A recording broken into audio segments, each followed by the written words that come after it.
Before the fire went out, that's when the best stories were told. Before you settle in, take a moment to like this video and subscribe to the Sleepy Griot. It helps keep these stories alive and brings more authentic African history to your nights. And tell me, what time is it where you are right now? Drop it in the comments. I love knowing when and where around the world these stories find you. Welcome. I'm glad you're here with me tonight. Tonight we explore something different. We look at life in African tribes, not as observers, but as participants. You will experience what it means to be born at different levels, different positions, different places in the hierarchy. You will understand that where you are born determines your entire life, your work, your food, your future, everything. We will visit many tribes across Africa: the Zulu of South Africa, the Maasai of East Africa, the Ashanti of West Africa, the Yoruba of Nigeria. Each tribe has its own system, its own way of organizing people, its own hierarchy from bottom to top. You will live at each level. Feel what it means to be at the bottom, to be in the middle, to be at the top. You will see how different life is depending on where you are born, how much your position matters, how the hierarchy shapes everything. This is history. These are real social systems, real ways that African societies organize themselves for centuries, real hierarchies that determined real lives. Let yourself enter these worlds. Let yourself experience what it was like. Let yourself understand. Let your breathing slow. Let yourself settle in. Let the journey begin. The Zulu hierarchy. South Africans are born at the bottom. You are born in a small hut. Your mother is a commoner. Your father is a commoner. They work the fields. They tend cattle that belong to others. They serve those above them. This is your family. This is your place. This is where you begin. Your life starts with work. Even as a child you have tasks. You help your mother. You fetch water from the river.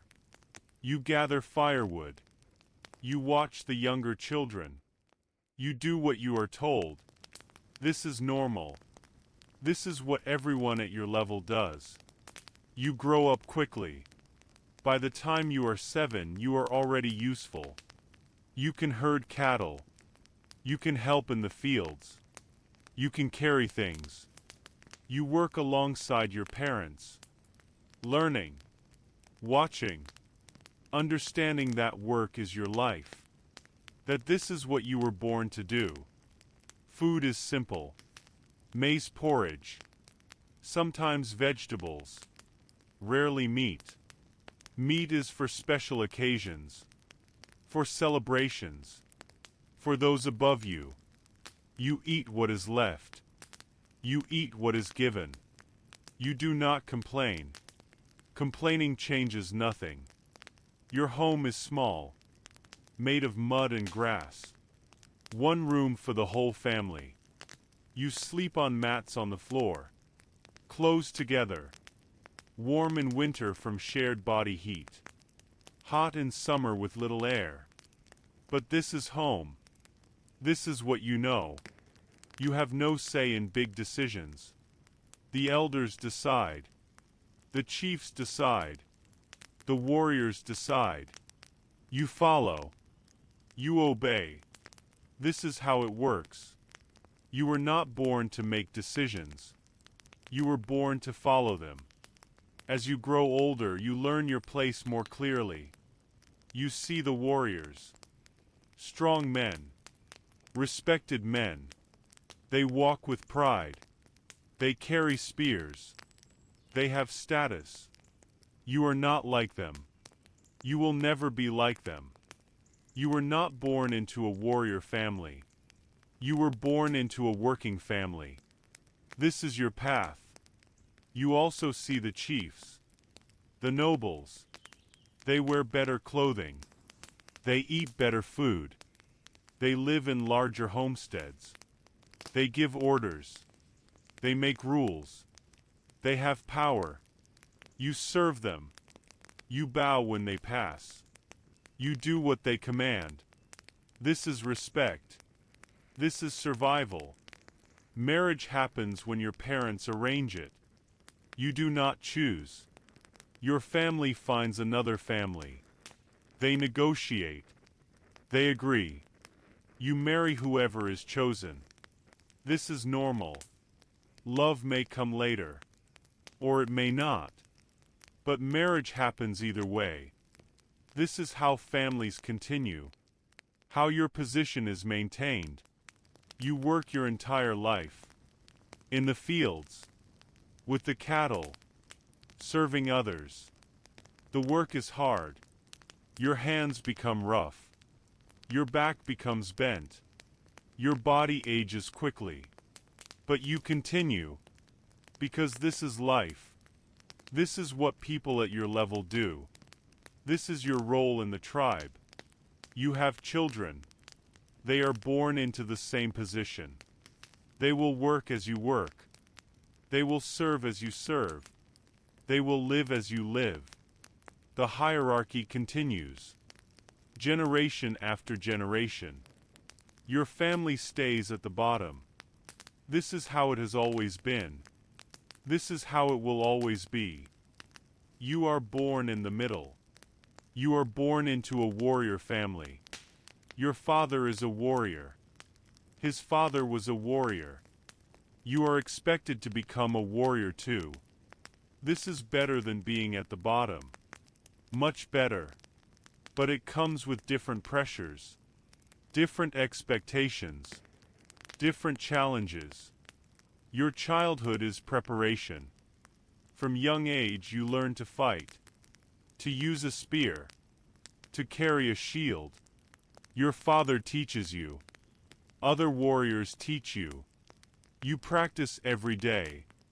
Running, wrestling, fighting, building strength, building skill, building courage.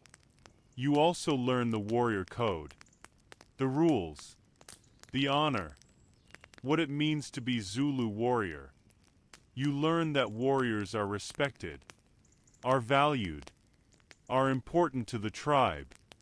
But you also learn that warriors must prove themselves, must earn their place, must fight when called, must be ready to die if necessary. At around 14 you join a regiment, a group of boys your age. You train together. You live together. You become brothers. This regiment will be your life for many years.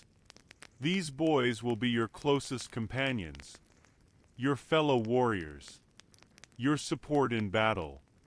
The training is hard, very hard. You run for miles. You fight with practice weapons. You learn formations. You learn tactics. You learn how to move as a group, how to fight as a unit, how to follow commands instantly, without question, without hesitation. Your food is better than the commoners. You eat more meat. You are given beer at ceremonies. You are fed well because you need strength, because you are valuable, because warriors must be strong to protect the tribe. But you still do not eat as well as the chiefs, as the nobles. They eat best. You eat better than some, worse than others. You have respect. People acknowledge you. They greet you properly. They move aside when you pass. They know you are warrior, that you have status, that you serve the king. This respect feels good, feels earned, feels like your training and sacrifice mean something. But you also have obligations. When the king calls for war, you go. You have no choice. You march. You fight. You face death. Many warriors die young. In battles. In raids. You know this. Every warrior knows this. But this is the price of your position. The cost of your status. The reality of being a warrior. You also participate in ceremonies. Big ceremonies. Where the king reviews the regiments. Where warriors dance. Where warriors show their strength. These ceremonies are important. They build unity. They show the tribe its power. They give you pride in who you are. What you do. What you represent. Marriage for you comes later than for commoners. Warriors must wait. Must prove themselves first. Must earn the right to marry. When you finally marry, you choose from certain families. Families that are appropriate for your status. You cannot marry just anyone. The match must fit your position. Must maintain the proper order. Your home is better. Larger than a commoner's hut. Made with better materials. You have more possessions. Better weapons. Better shields. Better clothing. You can provide better for your family. This is part of your status. Part of what your position gives you. But you are still not at the top. The chiefs give you orders. The king decides your fate. You serve them. You are important. You are respected. But you are not in charge. You follow. You obey. You do your duty. This is the life of a warrior. Better than the bottom. Not as good as the top. You are born at the top. You are born into a royal family. Or a noble family. Your father is a chief. Or related to the king. Your birth means everything. You will never be a commoner. Never be an ordinary warrior. You are above them. From the very beginning. From your first breath. Your childhood is different. You do not fetch water. Do not herd cattle. Do not do hard labor. Servants do these things. Commoners do these things. You are taught. You are trained. But not in the same way. You learn leadership. You learn politics. You learn how to command. You have tutors. Elders who teach you the history of the tribe. The genealogies. Who is related to whom? Who has power? How power works. You learn these things because you will need them. Because you will make decisions. Because you will rule over others. You eat well. Very well. Meat regularly. Special foods. Beer. Milk. Whatever you want. Your family has wealth. Has cattle. Has servants. Has everything necessary for comfortable life. You never go hungry. Never lack anything. This is normal for you. This is what you expect. You wear fine clothing. Better than others. Made from better materials. Decorated. Beautiful. Your appearance shows your status. Shows that you are above others. People can see immediately that you are important. That you are from the top. That you deserve respect. You learn to carry yourself properly. To walk with dignity. To speak with authority. To command without shouting. These are the skills of leadership. The skills of someone born to rule. Your family teaches you carefully. Prepares you for the position you will hold.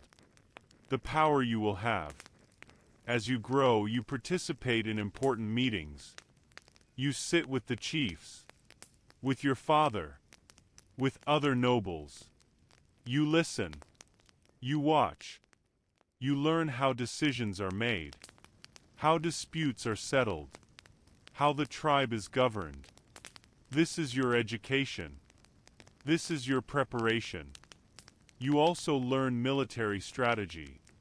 Not just how to fight, but how to plan campaigns, how to organize regiments, how to use warriors effectively. You will command warriors, will send them into battle, will decide their fates. You must know how war works, how to win, how to protect the tribe. When you marry, you choose carefully. Your marriage is political, is about alliances, about connecting powerful families, about strengthening your position. Your family helps you choose. Makes sure the match is right. Makes sure it benefits everyone involved. Love is secondary. Power is primary. Your home is large. A proper homestead. Multiple huts. For your wives. For your children. For your servants. You have everything you need. Everything you want. Your compound shows your wealth. Your status. Your power. People see it and know who you are. What you represent. You have many cattle. Cattle are wealth. Our power. Our status. The more cattle you have, the more powerful you are. You accumulate cattle through gifts, through tribute, through your position. Your herds grow. Your wealth grows. Your influence grows. You make decisions that affect others. You settle disputes. You give judgments. You command warriors. You speak for your people. This is power. Real power. The power to change lives. To help or harm. To reward or punish. You hold this power because of your birth. Because of your family. Because of your position. But you also have responsibilities. You must lead well. Must protect those beneath you. Must make wise decisions. If you fail, people suffer. If you make mistakes, warriors die. The weight of leadership is real. Is heavy. Is something those at the bottom never understand. Never experience. You serve the king. Even at the top there is someone above. The king is supreme. The king decides everything ultimately. You advise. You counsel. You carry out his will. But you do not rule absolutely. Only the king does that. You are high. Very high. But not highest. That belongs to the king alone. Your life is comfortable. Is respected. Is powerful. You will never know hunger. Never know the labor of commoners. Never face what warriors face. You were born lucky. Born into position. Born into power. This is your life. From birth to death. At the top of the Zulu hierarchy. The Maasai hierarchy. East Africa, you are born at the bottom. You are born into a family with few cattle. Your father owns maybe 10 cattle. Maybe 15. This is not much. In Maasai society, cattle are everything. They are wealth. They are status. They are power. Your family has few cattle. This means you are poor. You are at the bottom. Your childhood is about work. You start herding cattle when you are very young. By age 5 you are watching the smaller animals. The goats. The sheep. By age 8 you are with the cattle. Walking with them to grazing areas. Watching for predators. Making sure none wander off. This is your job. This is your life. You live in a small hut. Made of mud and cow dung and sticks. It is dark inside. Smoky from the cooking fire. Small. Cramped. Your whole family shares this space. Parents. Siblings. Everyone together. Privacy does not exist. Space is limited. But this is normal. This is what you know. Food is simple. Milk from the few cattle your family owns. Blood mixed with milk sometimes. Maize porridge. You rarely eat meat. Meat comes from slaughtering cattle. Your family cannot afford to slaughter often. Cattle are too valuable. Too precious.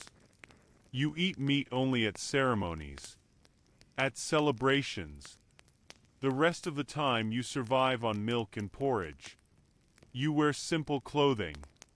A cloth wrapped around you. Sometimes just a skin. Nothing fancy. Nothing decorated. You have one set of clothing.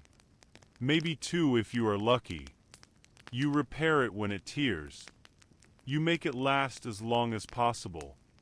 New clothing is expensive. Your family cannot afford it often. You have no voice in decisions. The elders decide everything. The men with many cattle decide. The warriors decide. You are too young. Too poor. Too unimportant. You listen. You obey. You do what you are told. This is respect. This is how the hierarchy works. As you grow older, you hope to become a warrior. This is the path upward. The way to gain status. To earn respect. To perhaps accumulate cattle of your own. Every Maasai boy dreams of becoming a warrior. Of joining the Morani. The respected ones. The brave ones. The feared ones. But becoming a warrior requires more than just age. Requires a ceremony. Requires your family to provide food for the celebration. Requires cattle to be slaughtered. Your family has few cattle. They struggle to provide what is needed. But somehow they manage. They borrow. They get help from relatives. They make it work. Because becoming a warrior is necessary. Is the only way forward. You go through circumcision. This is painful. Very painful. But you do not cry out. You do not show fear. Showing pain would bring shame. Would mark you as weak.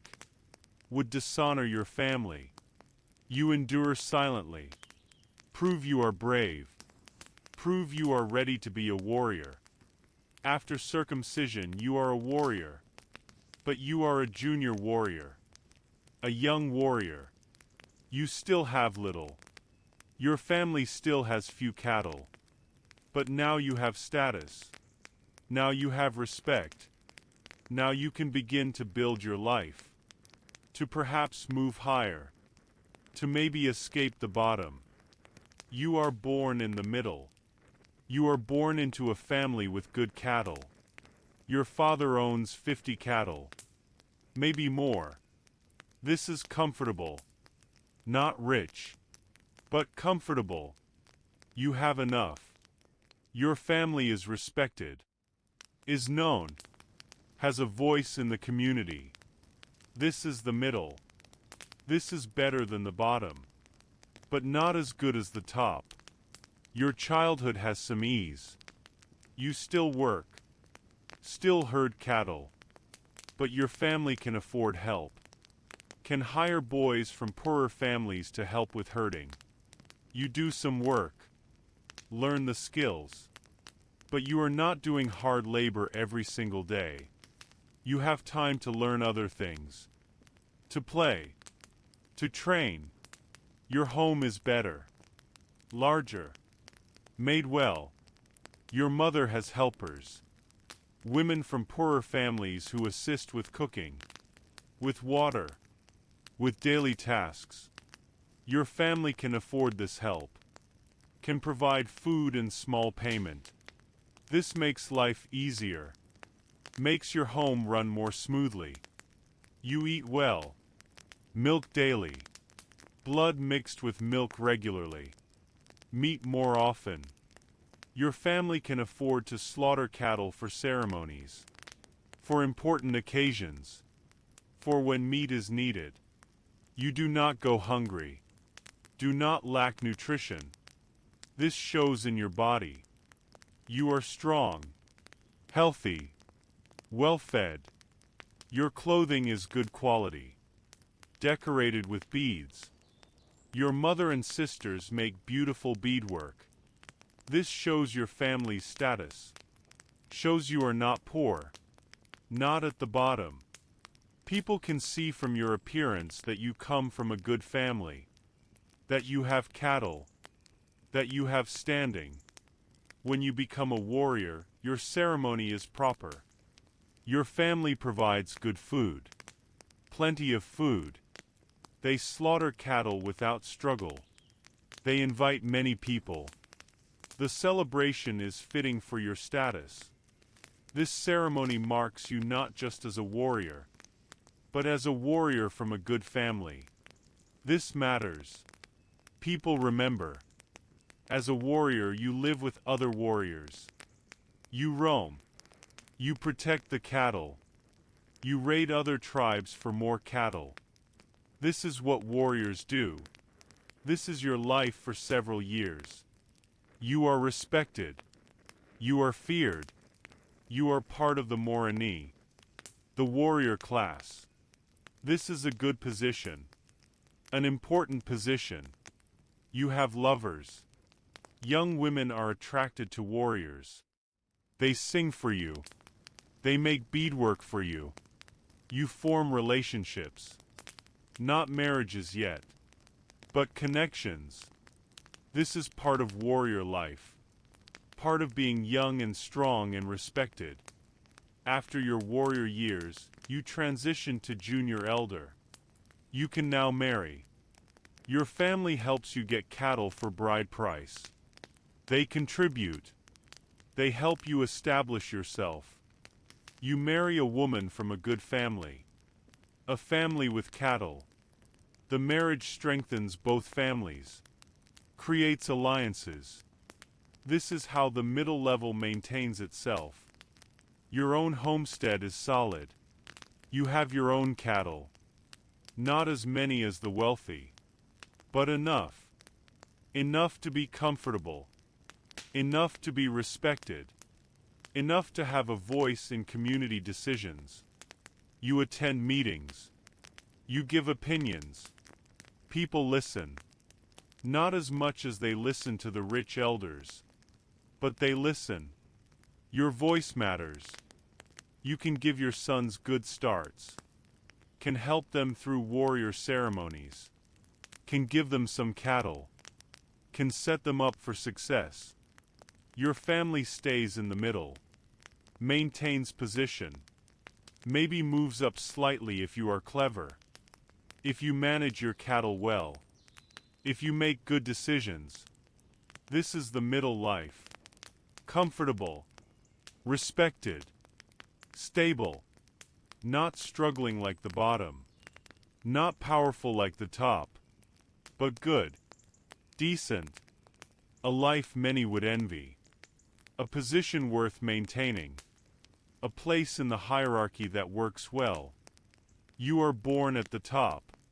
You are born into a family with hundreds of cattle. Maybe thousands. Your father is a wealthy elder. A man of influence. A man of power. Your family is known across the region. Is respected. Is feared. This is the top. This is where power lives. Your childhood is easy. You do not herd cattle yourself. Poor boys do that for you. Your family pays them. Gives them food. Gives them small gifts. They do the work. You learn leadership. Learn management. Learn how to command others. This is your training. This is preparing you for the position you will hold. Your home is large. Your father has multiple wives. Each wife has her own hut. Your family compound is like a small village. Many huts. Many people. Servants. Workers. Children. Your family is its own community. This shows wealth. Shows power. Shows status. You eat meat regularly. Your family slaughters cattle often. For ceremonies. For guests. For celebrations. Meat is common in your diet. You also have milk. Blood. Whatever you want. Food is never a concern. Never a worry. There is always plenty. Your clothing is elaborate. Beautiful beadwork. Fine skins. Decorations. Your appearance shows immediately that you are wealthy.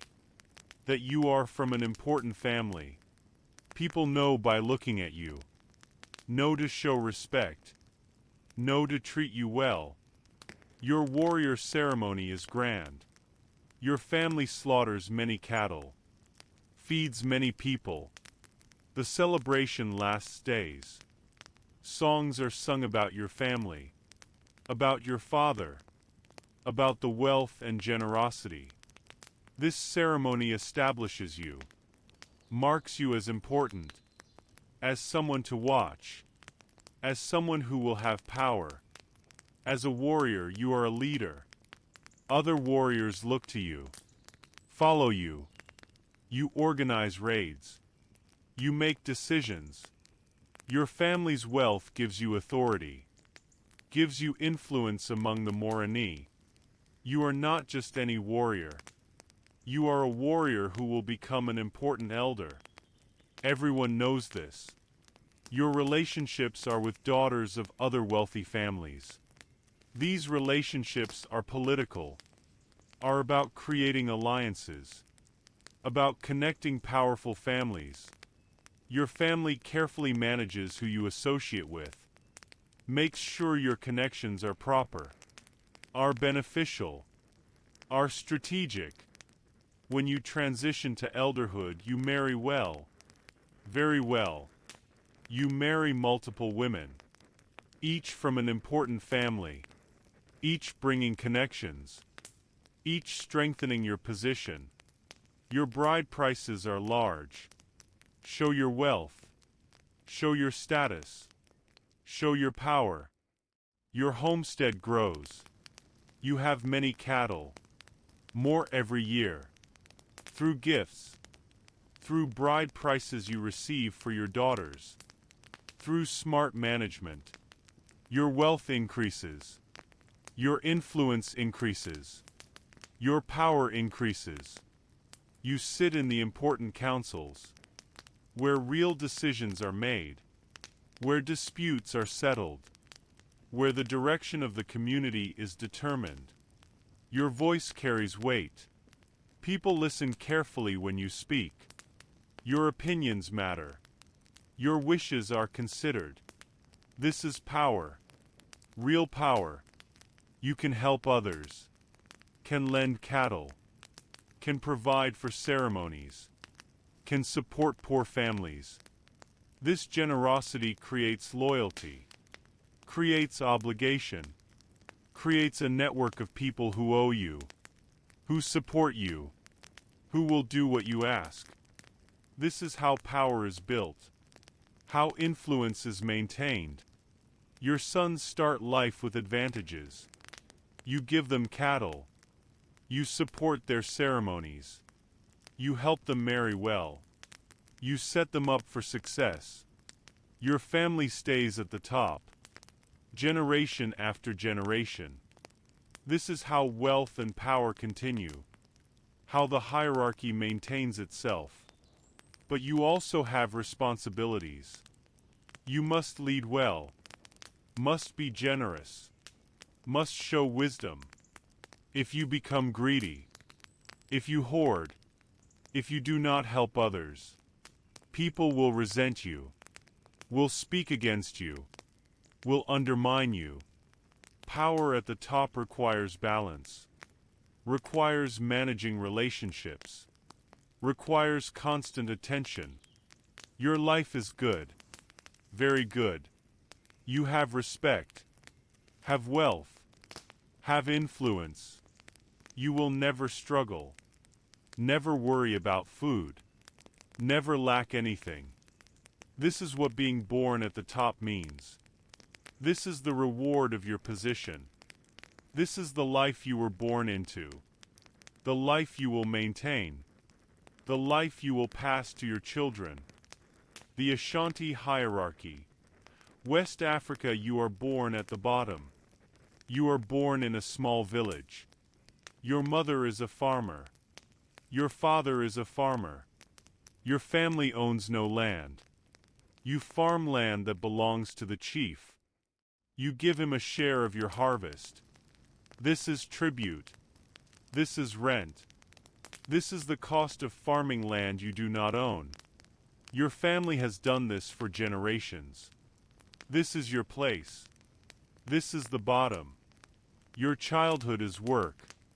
You help in the fields as soon as you can walk. You weed. You plant. You harvest. Farming is hard work. The sun is hot. The labor is constant. There is always something to do. Always crops that need attention. Always work that needs hands. Your home is simple. A small house. Mud walls. Thatched roof. 1 or 2 rooms for your family. It is clean. Your mother keeps it clean. But it is small. Cramped. Basic. You have few possessions. A mat to sleep on. A pot for cooking. Some tools for farming. That is all. Food is what you grow. Yams. Cassava. Plantains. You eat what your farm produces. Some seasons are good. You have plenty. Some seasons are hard. You have barely enough. You never eat meat unless there is a festival. A celebration. Meat is expensive. Is for those who have money. You rarely have money. Your clothing is simple. 1 cloth for wrapping. You wash it. Mend it. Make it last. New clothing comes rarely. Maybe once a year. Maybe less. You make do. You manage. This is what people at your level do. You have no say in village decisions. The chief decides. The elders decide. The council decides. You are told what to do. When to work on community projects. What tribute to pay. What rules to follow. You obey. You have no choice. This is how it works. As you grow, you continue farming. This is your life. This is your future. There is no path upward. No way to change your position. You were born to farming family. You will be a farmer. Your children will be farmers. This is the hierarchy. This is how it has always been. Marriage happens within your level. You marry another farmer's child. Your families arrange it. They consider whether the other family is good, whether they work hard, whether they can help each other. Love is not the main concern. Survival is. Partnership is. Working together to get by. You have children. You teach them farming. You teach them to work hard, to be respectful, to accept their position, to not complain, to survive. This is what you can give them. Not wealth, not status, but survival skills, the ability to endure, to continue, to live. Your life is hard. Your body ages from the work. Your hands are rough. Your back is bent. You are tired, always tired. But you continue, because this is life. This is your position. This is what being at the bottom means. Working, surviving, accepting, living within the place you were born. You are born in the middle. You are born into a trader family. Your father is a merchant. He travels to markets, buys goods in one place, sells them in another, makes profit. Your family has money, not rich, but comfortable. This is the middle. This is better than farming. Much better. Your childhood has education. You do not spend all day in fields. You learn to count, to calculate, to speak multiple languages. These skills are necessary for trading. Your father teaches you, takes you to markets, shows you how business works, how to negotiate, how to recognize quality goods, how to make profit. Your home is solid, in a town, near the market, made of better materials than village homes. You have more rooms, more space. Your family has furniture, has possessions, has things that show your status, your comfort, your success. You eat varied food, rice, meat sometimes, fish, vegetables. Your family can afford to buy food. Does not depend only on what you grow.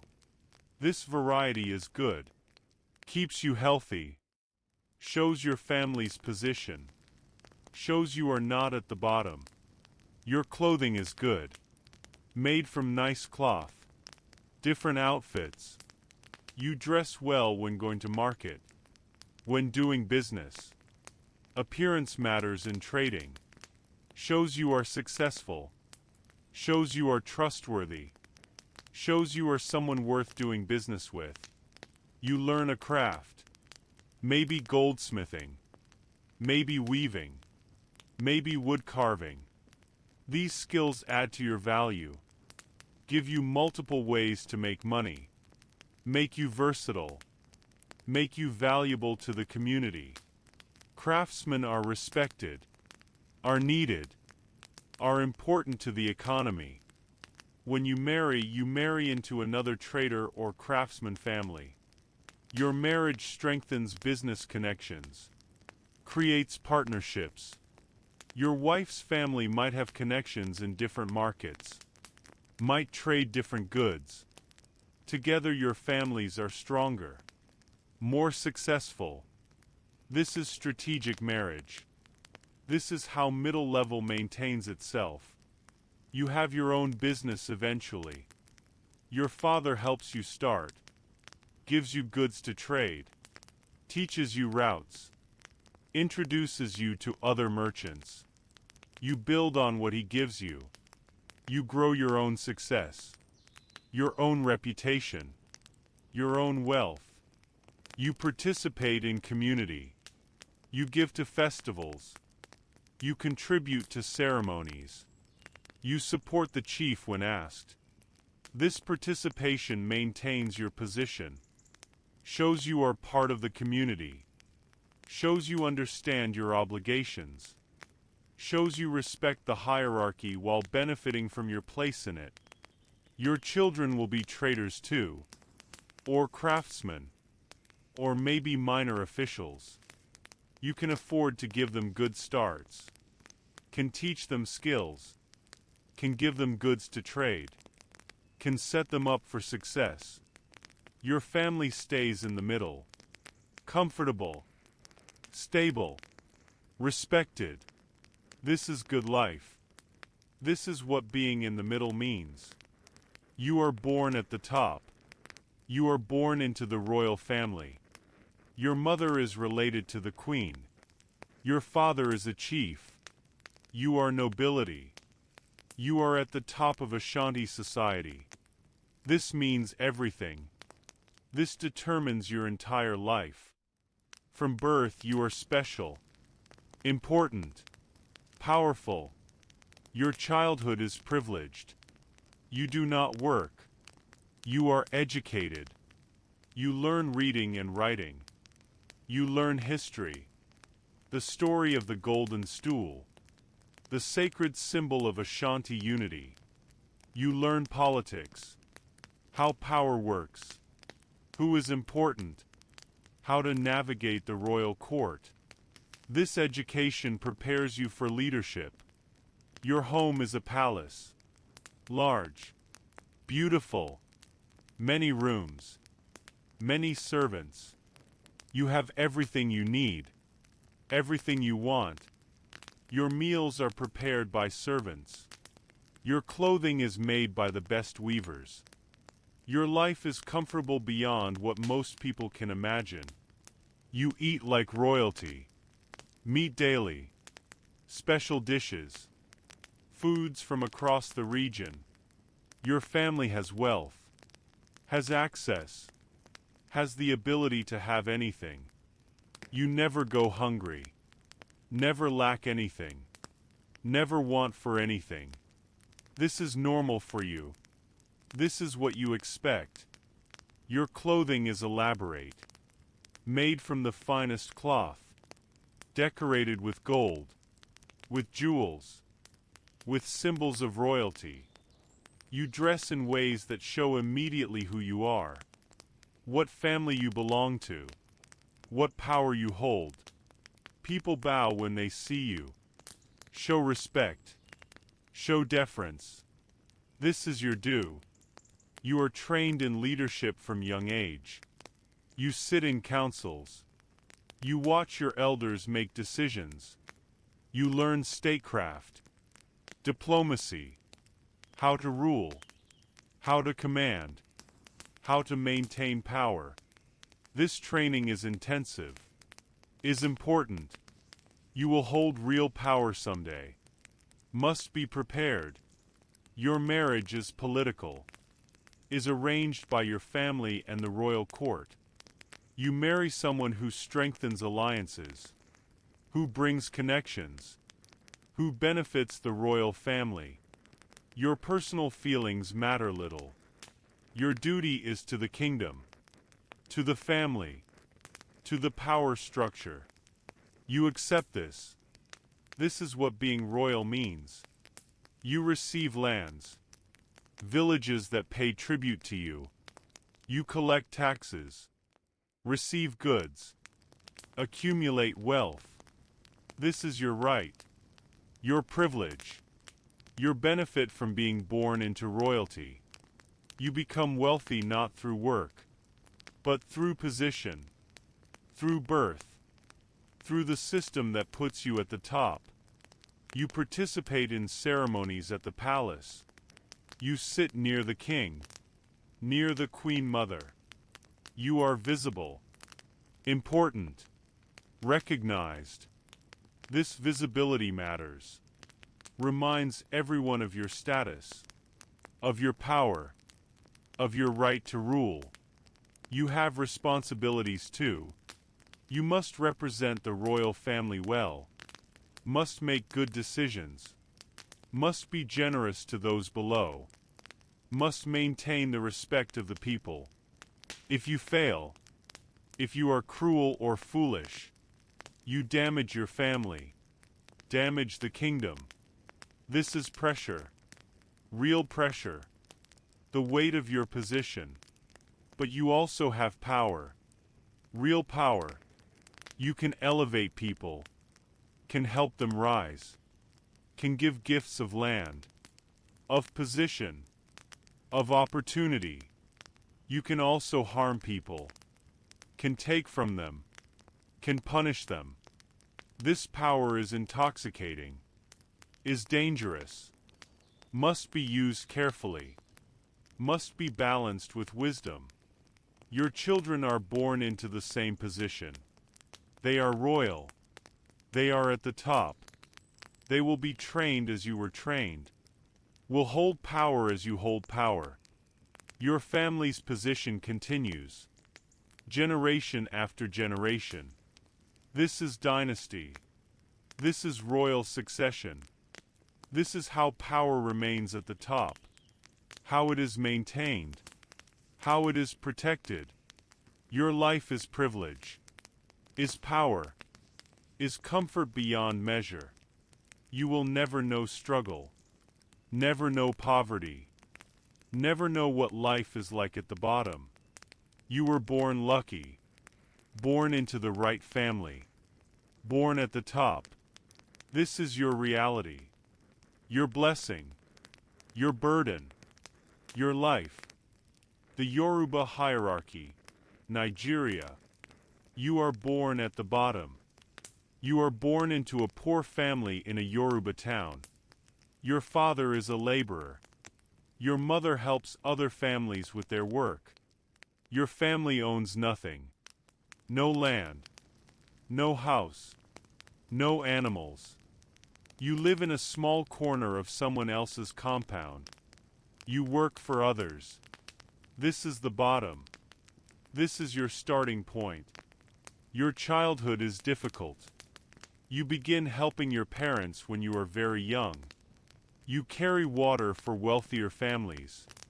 You sweep compounds. You run errands. You do whatever work children can do. The families pay your parents small amounts, or give food. This is how your family survives. Through constant work. Through serving others. Your home is barely a home. A small space. Shared with your family. No privacy. No comfort. Just a place to sleep.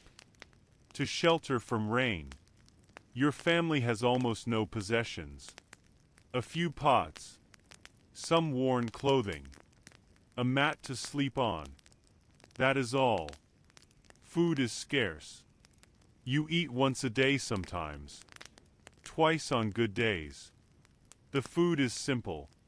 Whatever is cheapest. Whatever your parents can afford or are given for their work. You are often hungry.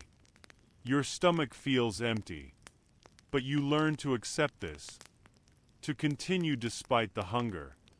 This is life at the bottom. Your clothing is old. Worn. Passed down from others. You have one cloth to wear. When it tears, your mother patches it.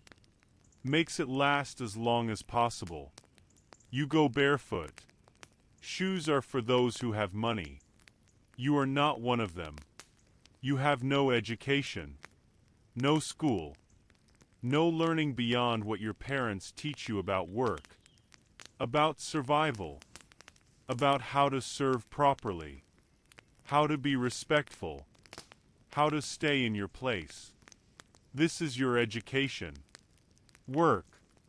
Obedience. Acceptance. As you grow, you continue laboring. Maybe you learn a simple skill. Basic carpentry. Basic metalwork. Something that might earn slightly more. But you never rise high. Never escape the bottom. You were born without advantages. Without connections. Without opportunity. Your position stays low. Marriage is difficult. Who wants to marry into poverty? But eventually you find someone. Another person from the bottom.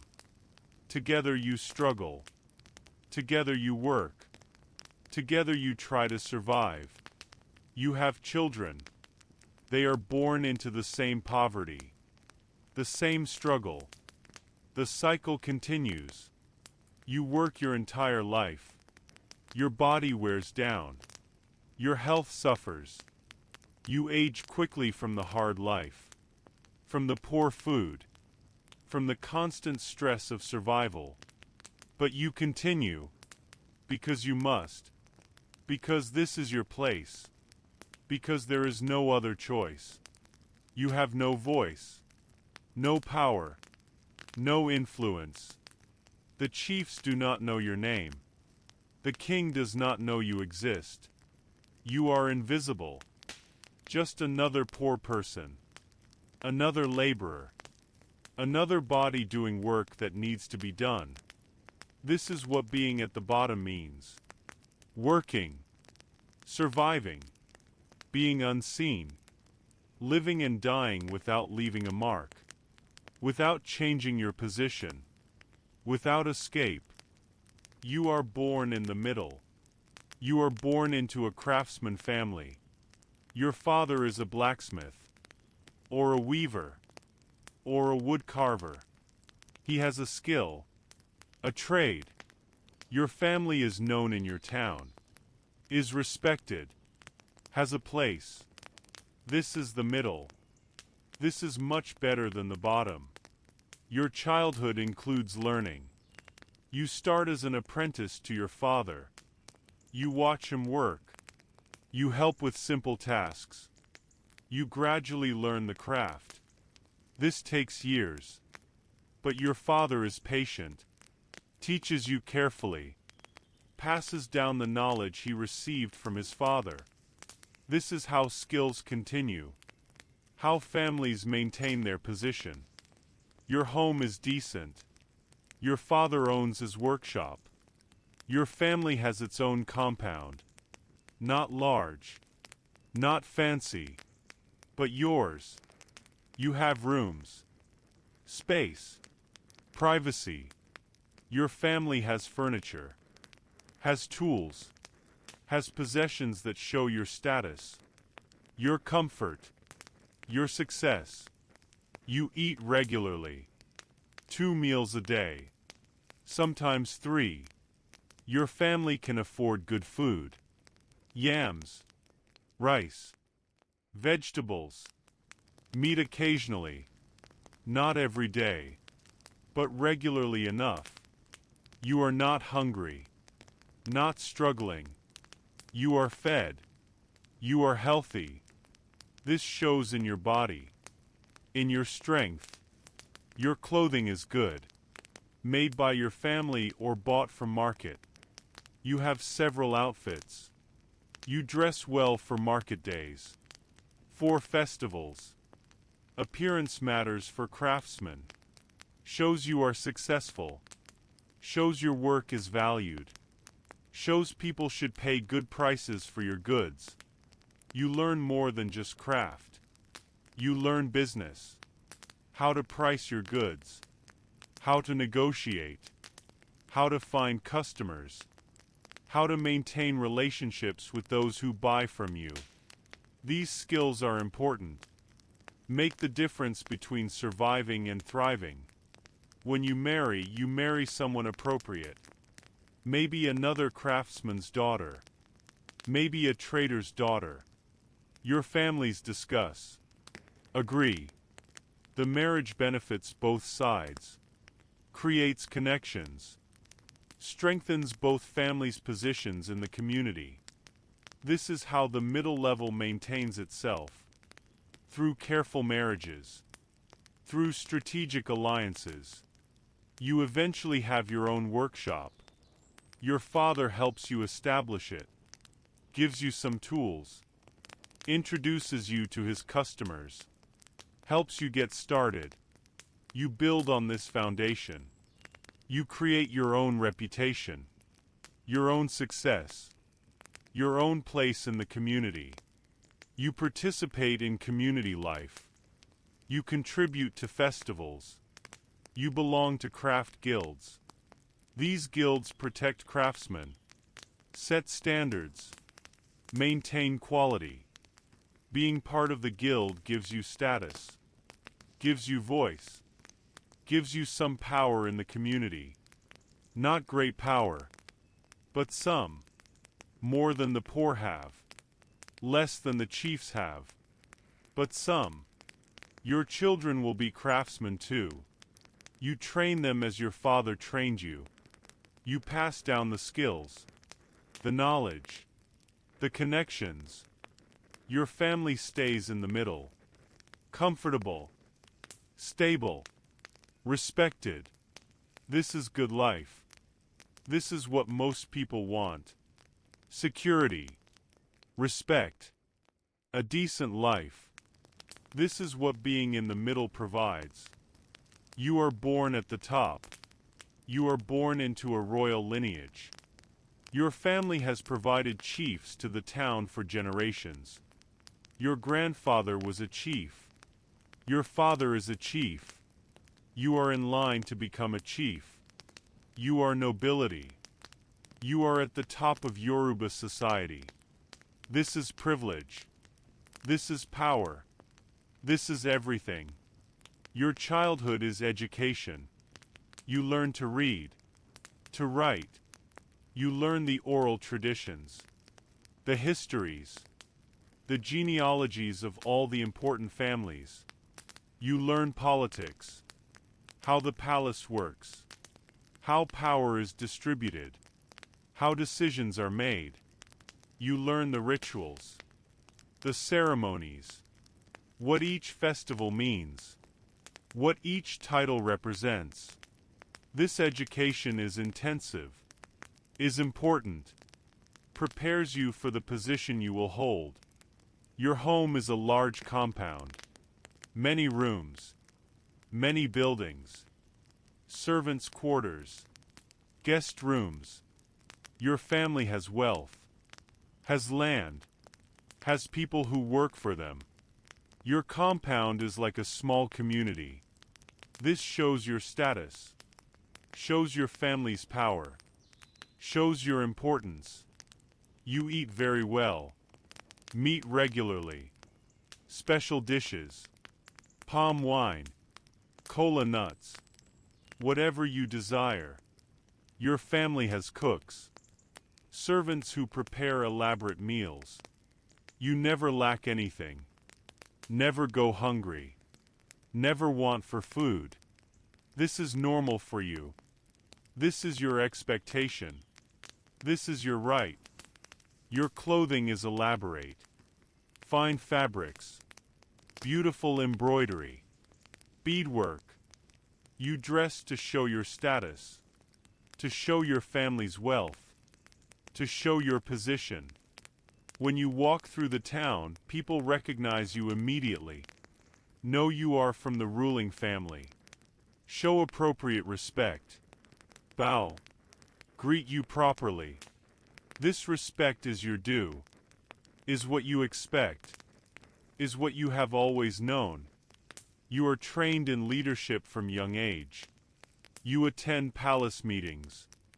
You watch the senior chiefs discuss matters, settle disputes, make decisions. You learn how governance works, how justice is administered, how power is maintained. You will use this knowledge when you become a chief, when you hold real power. Your marriage is carefully arranged. Your family chooses someone from another noble family, someone who brings good connections, who strengthens your position, who adds to your family's power. Love is not the concern. Duty is. Alliances. Political advantages. You accept this. This is what being noble means. This is the price of power.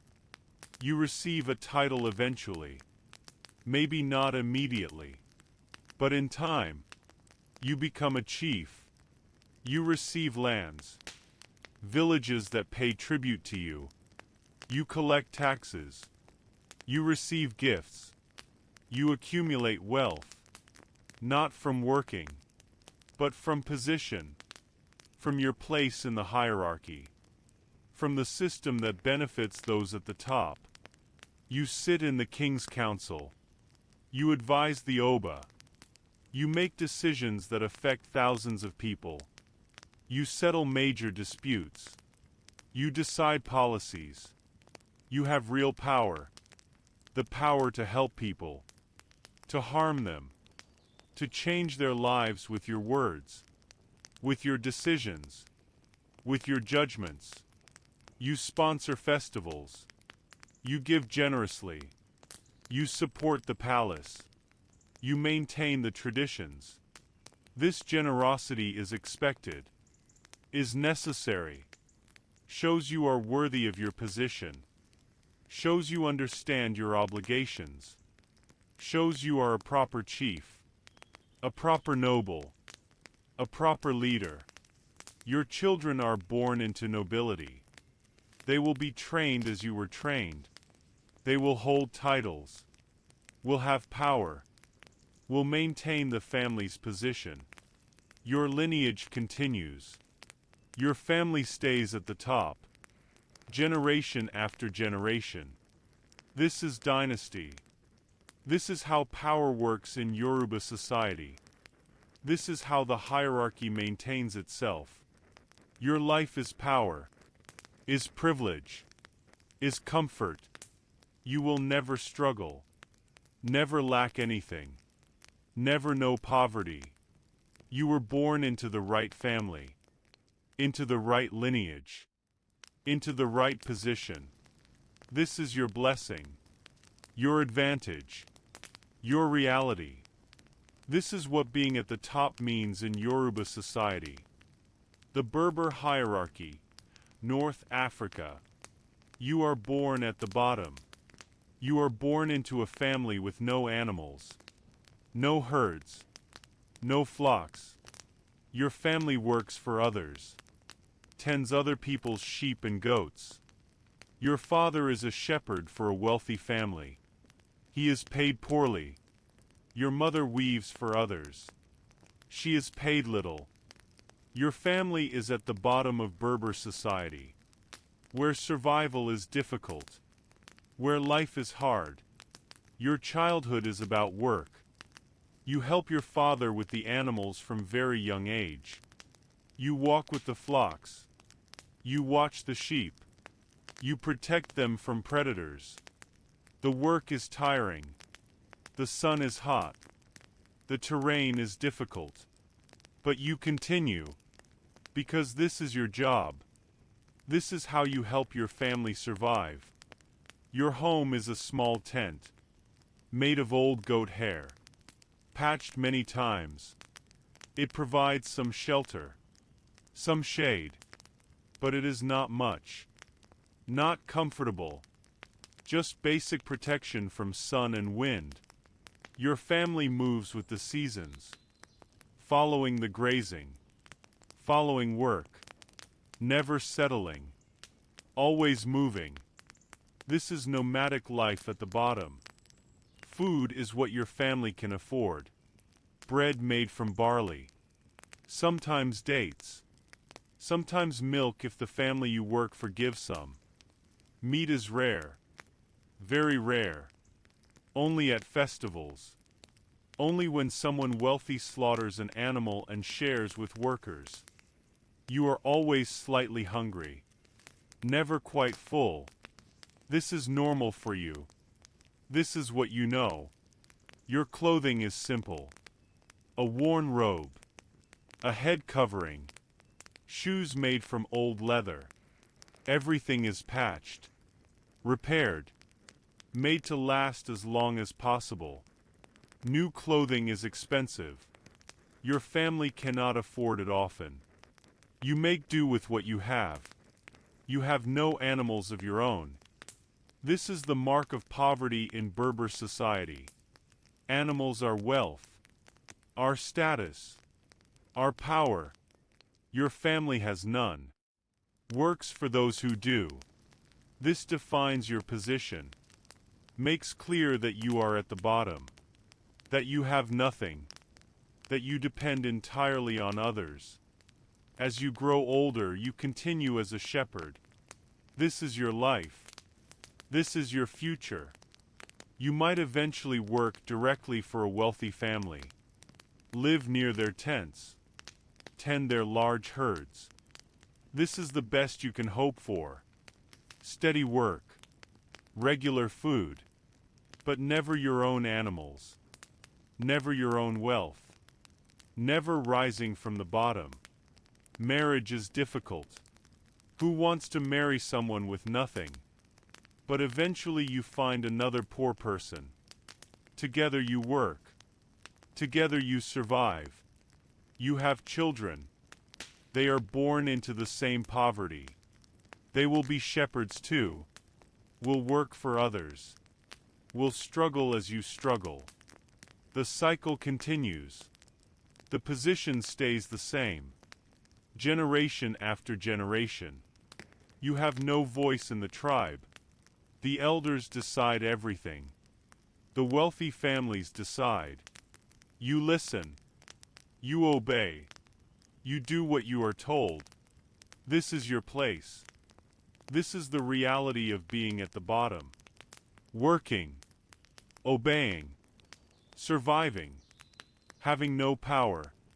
No influence. No way to change your situation. You are born at the top. You are born into one of the great families. Your father owns hundreds of animals. Maybe thousands. Goats. Sheep. Camels. Horses. Your family is wealthy. Very wealthy. Your family has provided leaders to the tribe for generations. You are at the top. You have power. You have influence. You have everything. Your childhood is privileged. You do not tend animals yourself. Your family has shepherds. Poor men who do that work. You learn leadership. You learn tribal history. You learn the genealogies. Who is related to whom? Which families are important? How power works. This education prepares you for the position you will hold. Your home is large. Multiple tents. Beautiful tents. Made from the finest materials. Elaborately decorated. Your family's camp is impressive. Shows wealth. Shows power. Shows status. When people visit, they see immediately that your family is important. Is at the top. Is powerful. You eat very well. Meet regularly. Your family slaughters animals often. For guests. For celebrations. For daily meals. You also have dates. Honey. Special foods brought from towns. Foods that poor families never taste. You never go hungry. Never lack anything. This is normal for you. This is your expectation. Your clothing is fine. Made from the best wool. Decorated beautifully. You have many robes. Different ones for different occasions. You dress to show your status. To show your family's wealth. To show your power. People recognize you immediately. Know you are from a great family. Show respect accordingly. You are trained to lead. You attend tribal councils from young age. You watch the elders discuss. Debate. Decide. You learn how consensus is built. How disputes are settled. How the tribe is governed. You will use this knowledge. When you become an elder. When you hold real authority. Your marriage is carefully arranged.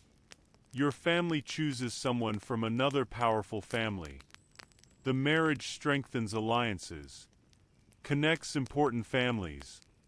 Creates political bonds. The bride price is large. Shows your family's wealth. Shows the importance of the connection. Your marriage is not about love. Is about power. About strategy. About maintaining position. You receive animals from your father. From your father-in-law. You build your own herds. They grow quickly. You have resources. Have help. Have advantages that others do not. Your wealth increases. Your influence increases. Your power grows. You become an elder while still relatively young. Your family status gives you this. You sit in important councils. You make decisions that affect the entire tribe. You settle disputes. You give judgments. You have real power. The power to help people. To reward them. To punish them. To change their lives. You are generous. Must be generous. You support poor families. You give animals to those who need them. You sponsor festivals. This generosity creates loyalty, creates obligations, creates a network of people who owe you, who support you, who will back you in tribal politics. This is how power is maintained, how influence is built. Your sons inherit your wealth, your position, your power. Your family stays at the top, generation after generation. This is dynasty. This is how the hierarchy works in Berber society. The wealthy stay wealthy. The powerful stay powerful. Your family's position is secure, is protected, is passed forward to your children and their children. Your life is comfort, is power, is privilege. You will never struggle, never lack anything, never experience poverty. You were born lucky, born into the right family, born at the top. This is your blessing, your advantage, your reality. This is what being at the top means in Berber society.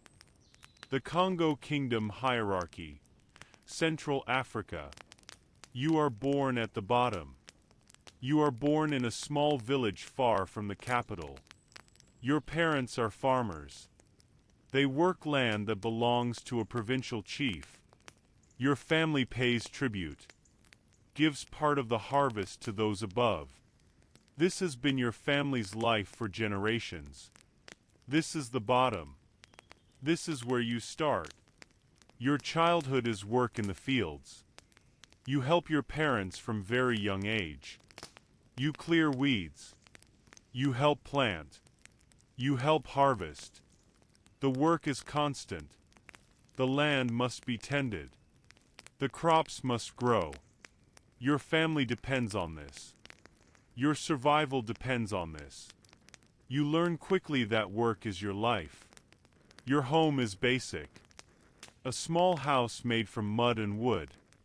Thatched roof made from palm leaves. One room for your whole family.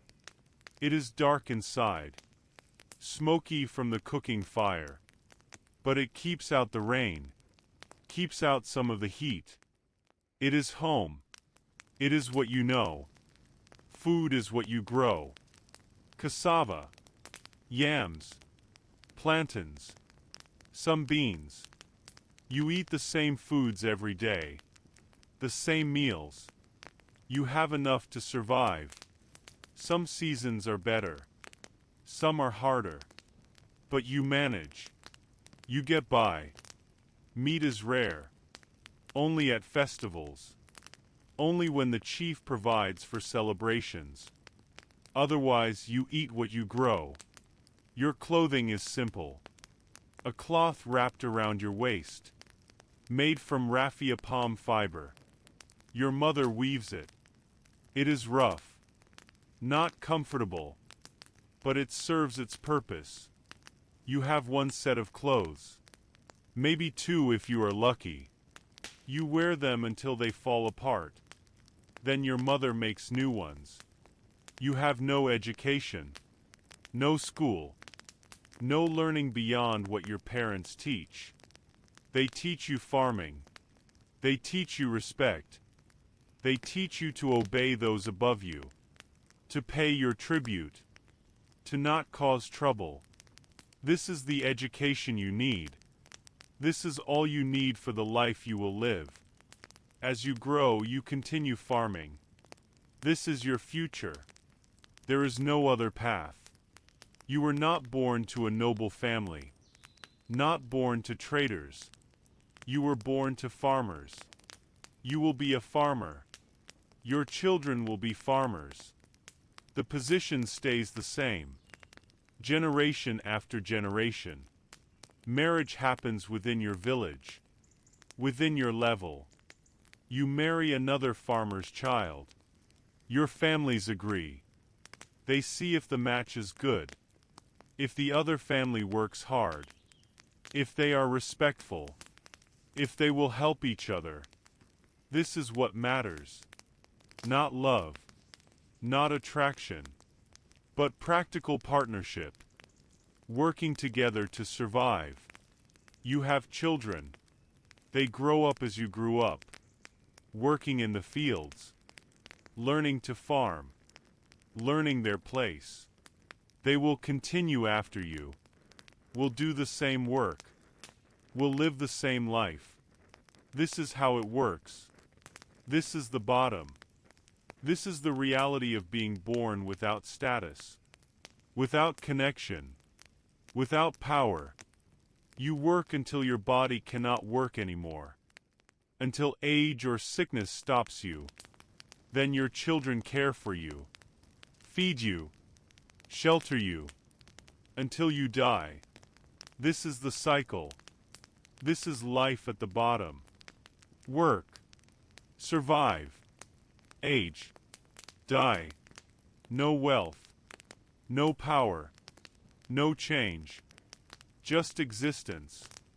Just getting through each day. This is what being at the bottom means. You are born in the middle. You are born into a family that serves in the provincial capital. Your father is a messenger for a regional chief. He carries messages between villages, between chiefs. Your mother sells goods in the market. Your family has connections, has some status. This is the middle. This is better than farming. Much better. Your childhood includes some learning. You learn to speak the language properly, to carry yourself well. Your father teaches you how to show respect to nobles, how to deliver messages correctly, how to remember things. These skills are important, will help you serve well, will help you maintain your family's position. Your home is in the town, near the chief's compound. It is better than village homes, made from better materials. You have more space, more rooms.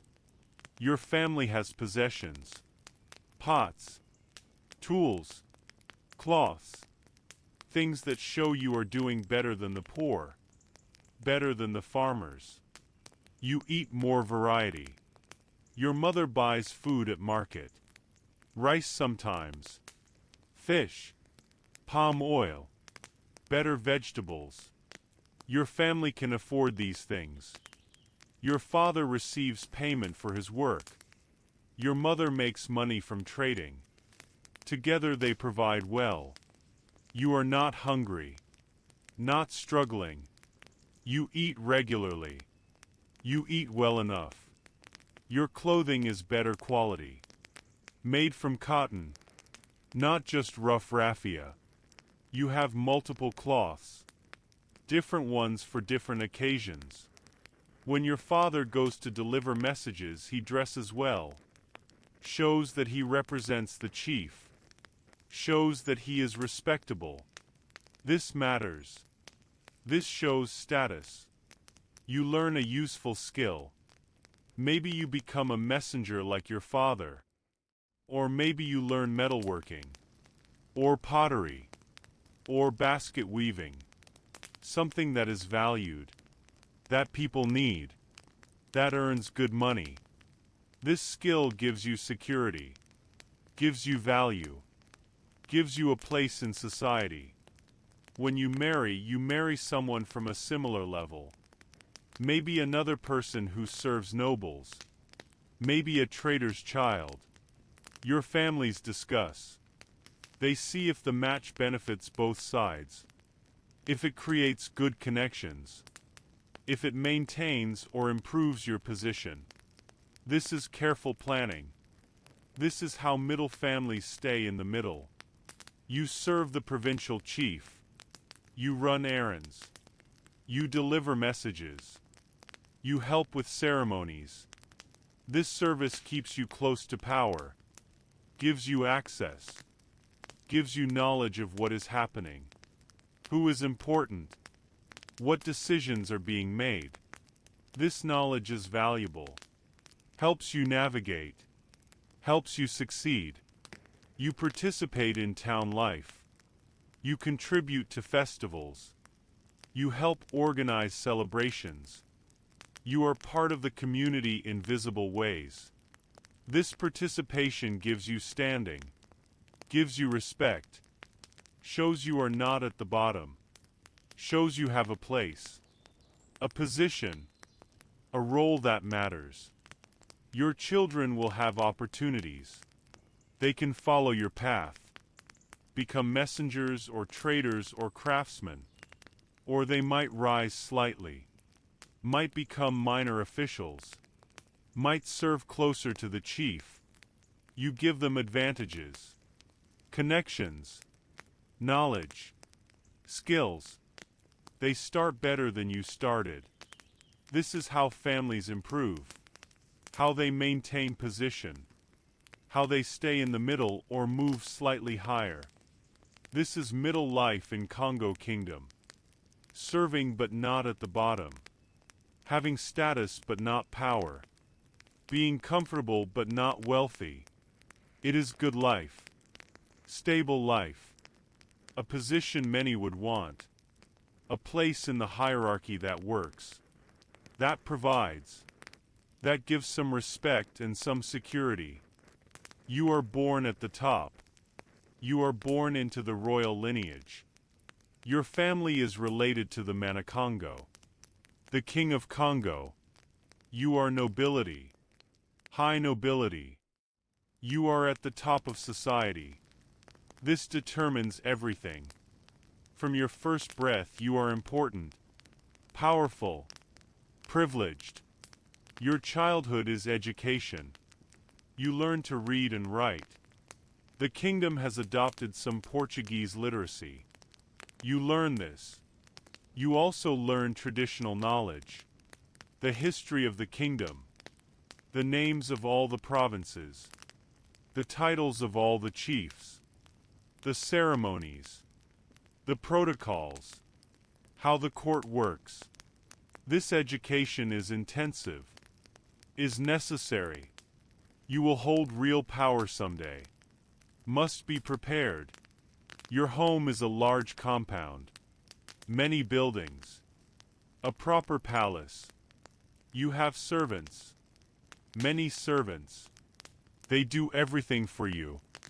Cook. Clean. Carry water. Tend gardens.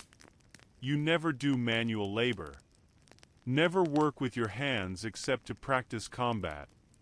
To train with weapons. To prepare for leadership and warfare. You eat like royalty. Meat daily. Chicken. Goat. Pork. Fish brought from the coast. Palm wine. Imported wine from Portuguese traders. Special dishes. Elaborate meals. You have cooks who prepare complex foods. Who know recipes from across the region. You never go hungry. Never lack anything. Food is abundant. Always available. Always good. Your clothing is elaborate. Fine cotton. Imported fabrics. Decorated with patterns. With symbols of your rank. You wear jewelry. Copper bracelets. Necklaces made from shells. From ivory. From materials that show wealth. Show status. Show power. When you appear in public, everyone knows immediately who you are. What family you belong to. What position you hold. You are trained in governance. You attend council meetings. You watch the provincial governors report to your family. You see how decisions are made. How provinces are managed. How taxes are collected. How justice is administered. How power works. You learn by watching. By listening. By asking questions. By being present at the center of power. You are also trained in warfare. You learn strategy. Tactics. How to command soldiers. How to organize campaigns. The kingdom has enemies, has rivals, must be defended, must sometimes expand. You will lead warriors, will command armies, must know how to fight, how to win, how to protect the kingdom. Your marriage is political, completely political. Your family arranges it with another noble family, maybe from another province. The marriage strengthens alliances, unites powerful families, creates bonds that stabilize the kingdom. Your personal feelings do not matter. The kingdom matters. Power matters. Strategy matters. You accept this. This is the price of being at the top. You receive a province eventually. Your family gives you governance over an area. You collect taxes there. You administer justice. You command the local warriors. This is your income, your power base, your domain. You rule this province. Make decisions that affect thousands of people. This is real power. This is what being nobility means. You sit in the royal council. You advise the Manikongo. You discuss kingdom policy. You vote on important decisions. War or peace. Trade agreements. New laws. Your voice carries weight. Your opinion matters. You help shape the direction of the entire kingdom. This is influence. This is power at the highest level. You sponsor ceremonies. You give generously at festivals. You support the kingdom's traditions. You maintain the royal court's dignity. This is expected, is necessary, shows you are worthy of your position, shows you understand your responsibilities, shows you are proper nobility, proper leadership, proper power. Your children are born into the same position. They are nobility. They will be educated as you were educated, will hold provinces, will sit in councils, will have power. Your family's position continues. Secure, protected, passed down through generations. This is dynasty. This is how power remains at the top, how it is maintained, how it endures. Your life is privilege beyond measure, is power that shapes lives, is comfort that knows no hardship. You will never struggle, never lack anything, never experience what those at the bottom experience. You were born into the right family, into the right lineage, into the highest position. This is your blessing, your reality, your life at the top of Congo Kingdom. The Somali hierarchy, Horn of Africa. You are born at the bottom. You are born into a small clan, a weak clan. Your family has no animals, no camels, no goats, no sheep. In Somali society, this means you have nothing. Your father works for others, tends their animals. Your mother helps wealthier families. This is the bottom. This is poverty. This is where you start. Your childhood is labor. You help tend animals that belong to others. You walk with the flocks. You fetch water. You do whatever work children can do. Your family needs every hand, needs everyone working, needs everyone contributing just to survive. There is no time for play, no time for rest, only work, only service, only survival. Your home is a small portable hut, made from sticks and woven mats. It provides some shelter, some shade, but it is basic, very basic. Your family moves often, following work, following those who employ you, never settling. never having a place that is truly yours. This is nomadic life at the very bottom. Food is scarce. Camel milk when you can get it. Some dates. Bread made from grain when your family can afford it. You are often hungry. Your stomach feels empty. Your body stays thin. Food is not abundant. Is not reliable. Is something you think about constantly. Wish for constantly. Lack constantly. Your clothing is worn. Thin. Full of holes. You have one garment. One cloth to wrap around yourself. It is old. Handed down. Patched many times. You go barefoot. Shoes are expensive. Are for those who have means. You are not one of them. Your feet are tough. Hard. Used to hot sand. Used to rough terrain. You have no animals of your own. This is the key marker. The defining factor. In Somali society, animals are everything. Our wealth. Our status. Our power. Your family has none. This means you are nothing. Have no standing. Have no voice. Have no future except continued poverty and service. As you grow, you continue as hired labor. You might become a permanent servant to a wealthy family. Living with them. Working for them. Being fed by them. This is the best you can hope for. Steady work. Regular meals. But never your own animals. Never your own wealth. Never rising above the bottom. Marriage is difficult. Very difficult. Who wants to marry into poverty?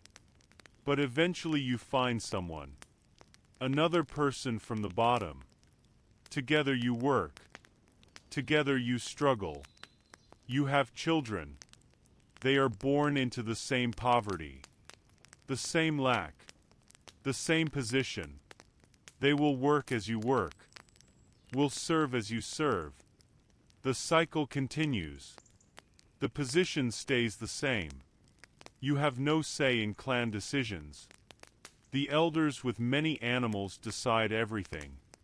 The wealthy families decide. You are not asked. Not consulted. Not considered. You obey. You work. You survive. This is your role.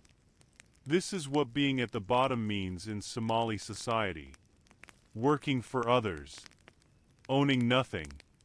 Having no voice. Having no power. Having no path upward. You are born in the middle. You are born into a family with a decent herd. Your father owns 30 camels. Maybe 50 goats. Some sheep. This is comfortable. Not wealthy. But comfortable. Your family is respected within your clan. Has standing. Has a voice. This is the middle. This is much better than the bottom. Your childhood includes learning. You learn to care for animals properly. To find good grazing. To locate water sources. To recognize when animals are sick. To treat them. These skills are essential. Are what allow your family to maintain its herd. To maintain its position. Your father teaches you carefully. Passes down knowledge that has kept your family stable for generations. Your home is a proper nomadic dwelling. Well made. From good materials. Large enough for your family. Your family also has a base camp. A place you return to during certain seasons. A place where some animals stay year-round. This stability is good. Gives you roots. Gives you a place even in nomadic life. You eat regularly. Camel milk daily. Goat milk.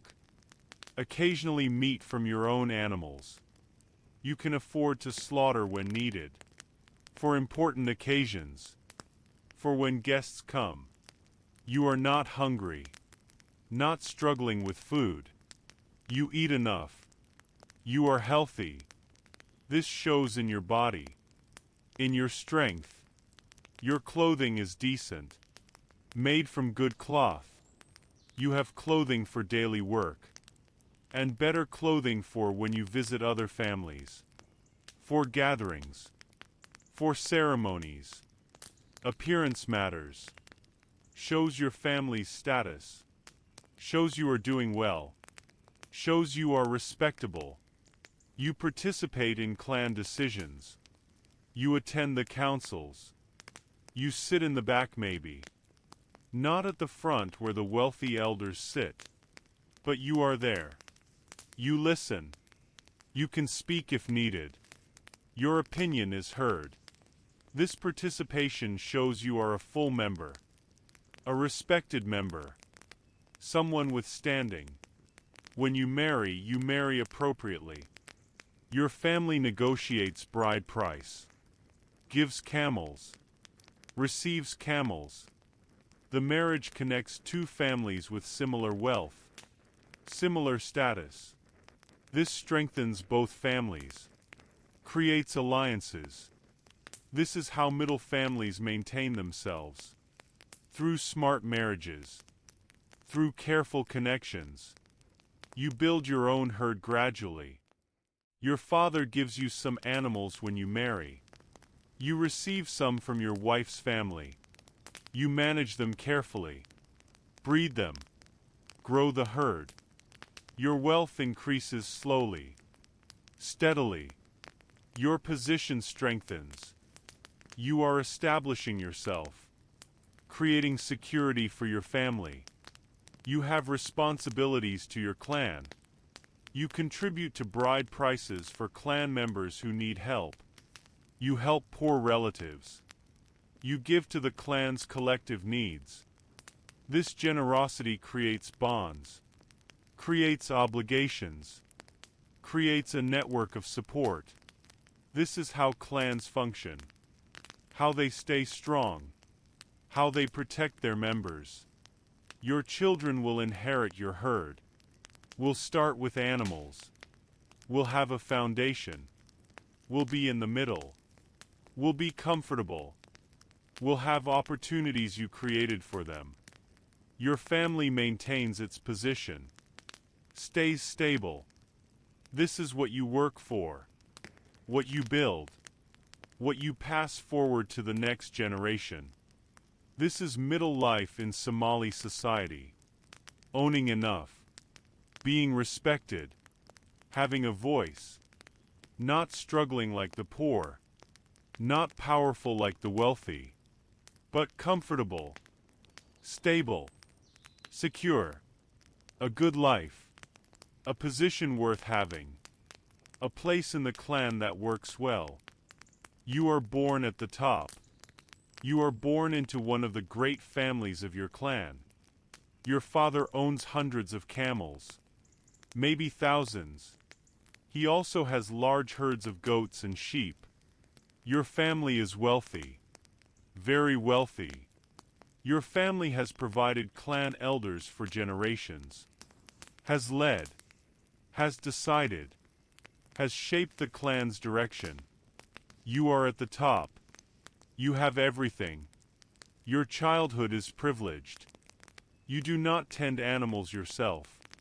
Your family has hired herders. Poor men who do that work. You learn leadership. You learn the clan genealogies. Every family. Every connection. Every alliance. Who is related to whom? Who has power? How the clan system works. This knowledge is essential. Will serve you throughout your life. Your home is elaborate for nomadic life. Multiple dwellings. Beautiful structures. Well maintained. Your family also has permanent settlements. Places with wells. With gardens. With resources. Your wealth allows this stability. This comfort. This superiority over others who must constantly move. You eat very well. Meat regularly. Your family slaughters often. For guests. For celebrations. For daily meals. You also have dates. Honey. Special foods brought from trade. Foods that poor families never taste. You never go hungry. Never lack anything. This is normal for you. This is what you expect. This is your right. Your clothing is fine. Made from the best materials. You have many garments. Different ones for different occasions. You dress to show your status. To show your family's wealth. To show your position in the clan. People recognize you immediately. Know you are from a great family. Show appropriate respect. You are trained to lead. You attend clan councils from young age. You watch the elders discuss, debate, decide. You learn how consensus is built, how disputes are settled, how alliances are made, how enemies are dealt with. You will use this knowledge when you become an elder, when you hold real authority. Your marriage is carefully arranged. Your family chooses someone from another powerful family, maybe from a different clan. The marriage strengthens alliances, connects important families, creates political bonds. The bride price is enormous, shows your family's wealth, shows the importance of the union. Your marriage is strategy, is politics, is power. You receive animals from your father, from your father-in-law. You build your own massive herds. They grow quickly. You have resources, have help, have advantages others do not. Your wealth increases. Your influence increases. Your power grows. You become wealthy in your own right, not just from your father, but from your own management, your own success. You become an elder while still relatively young. Your family status gives you this. You sit in the most important councils. You make decisions that affect the entire clan. You settle disputes. You decide on war or peace. You negotiate with other clans. You have real power. The power to shape lives. To change the clan's direction. To make decisions that matter. You are generous. Must be generous. You help poor clan members. You give animals to those who need them. You sponsor ceremonies. You host gatherings. This generosity creates loyalty, creates obligations, creates a network of people who support you, who will back you, who will fight for you if needed. This is how power is maintained, how influence is built and protected. Your sons inherit your wealth, your position, your power. Your family stays at the top, generation after generation. This is dynasty in Somali society. The wealthy stay wealthy. The powerful stay powerful. Your family's position is secure, is protected by wealth, by connections, by the system that benefits those at the top. Your life is comfort, is power, is privilege beyond what most can imagine. You will never struggle, never lack anything, never experience poverty. You were born lucky, born into the right family, born at the top. This is your blessing, your advantage, your reality.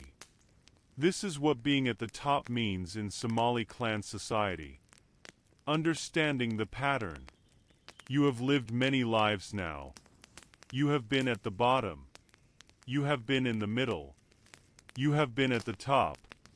You have experienced life across different tribes, different kingdoms, different societies, all across Africa, from South Africa to North Africa, from West Africa to East Africa, from Central Africa to the Horn of Africa. And you have seen something, a pattern, a similarity. Even though the tribes are different, even though the cultures are different, even though the languages are different, the basic structure is the same. Everywhere. Always. The hierarchy exists. Bottom. Middle. Top. This is how African societies organize themselves.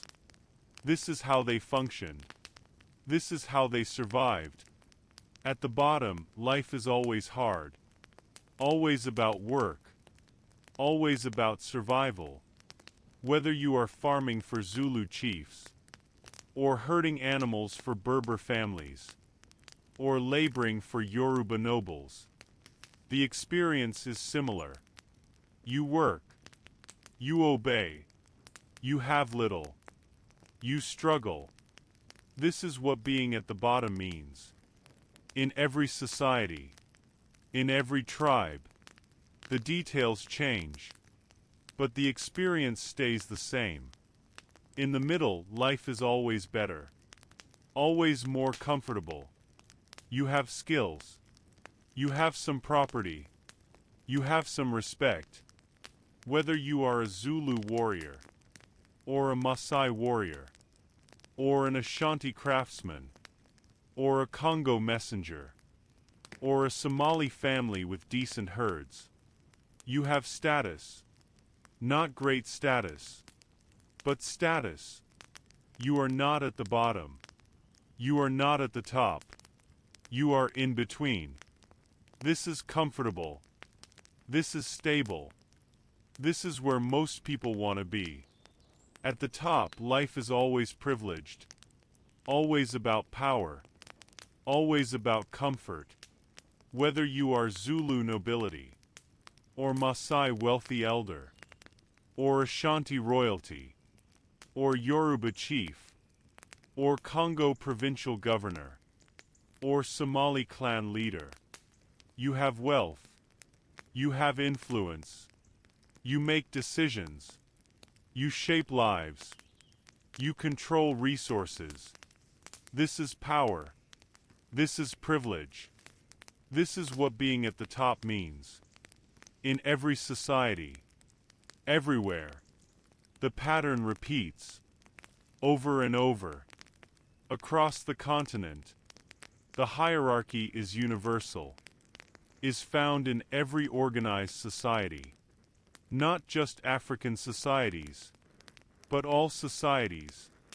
Everywhere humans organize themselves in groups, hierarchies emerge, form, become fixed. This is human nature. This is how societies work. This is reality. Why hierarchy exists. You might wonder why. Why does every society have hierarchy? Why do some people have power while others have none? Why are some born with everything while others are born with nothing? These are good questions. Important questions. Questions that people have asked for thousands of years. Hierarchy exists because societies need organization, need structure, need ways to make decisions, need ways to distribute work, need ways to maintain order. Without structure, there is chaos. Without hierarchy, there is confusion. Without levels, there is no way to know who does what, who decides what, who has responsibility for what. In these African societies, hierarchy was based on different things. In Zulu and Maasai society, it was based on military service and age. Warriors had status. Elders had power. Those who could fight and those who had wisdom held positions above those who could not. This made sense. The tribe needed warriors for protection. needed elders for guidance. The hierarchy reflected these needs. In Ashanti and Yoruba kingdoms, hierarchy was based on royal lineage, on family connections, on birth into noble families. This created stability, created continuity. Everyone knew who was in charge, who made decisions, who held authority. The system was clear, was understood, was accepted. In Berber and Somali societies, hierarchy was based on wealth, on ownership of animals. Those with many animals had power. Those with few animals had little power. Those with none had no power. This made sense in nomadic life. Animals were survival, were wealth, were everything. Those who managed animals well deserved respect, deserved authority, deserved position. But regardless of the basis, the hierarchy served purposes. It organized society. It distributed resources.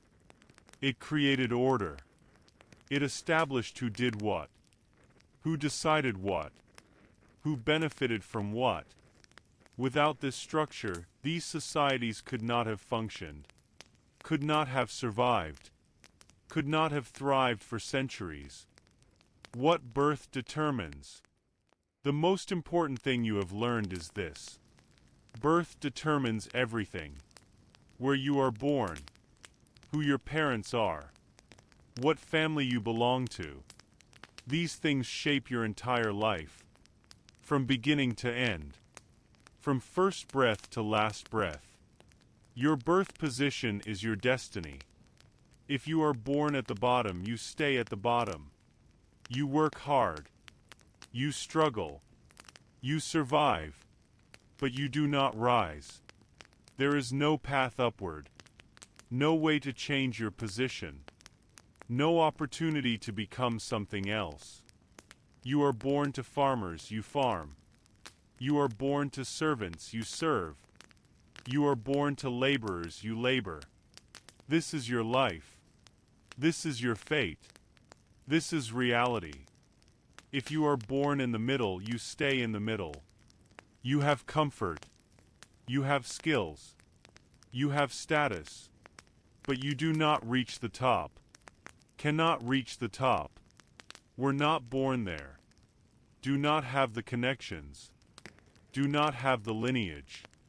Do not have the birthright. You maintain your position. Pass it to your children. They maintain it. Pass it to their children. The middle stays the middle. Generation after generation. If you are born at the top, you stay at the top. You have everything.